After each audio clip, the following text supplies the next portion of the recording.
I recommend to all the people that go through our training who become apologists, you want to stay on the big issues that really matter.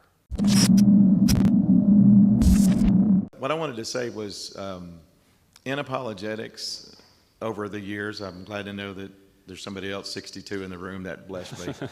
But I've watched people that have gotten involved in sideline dogmatic type apologetics, and they get completely immersed in the argument, and it's all about winning.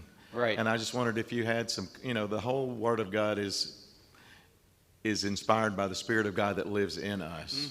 And so we have this keeper, but is there any advice that you would give that would kind of help somebody who is immersing themselves in defending the faith to avoid? Oh, well, don't win the argument and lose the person. Right. Right? That's why I always asked him, if Christianity were true, would you become a Christian?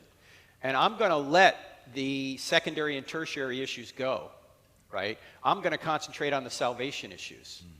And so our ministry doesn't take strong positions on secondary or tertiary issues, like eschatology. I mean, I have my own personal opinion on it, but I'm not going to require somebody else to agree with me on eschatology, end times. Last thing I'd argue about. Right, yeah. So, yeah, good, very good. Yeah, the last thing I'm going to argue about. In fact, when people say, when do you think Jesus is coming back? I always say, look, I'm not on the planning committee, I'm on the welcoming committee, right? Okay? When he comes, we win. I'm just going to welcome him, all right? Yes. I'm not going to go to the mat over the age of the earth, right? Because I don't think it's an essential issue. I have my own view. I think the evidence is better for an old earth, but if you want to believe in a young earth, okay, fine. Okay, it's not a salvation issue. Even Ken Ham would agree with that. Even though he takes a stronger view on it, he knows it's not a salvation issue.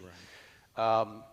I'm not going to argue about secondary and tertiary issues. I recommend to all the people that go through our training who become apologists, you want to stay on the big issues that really matter.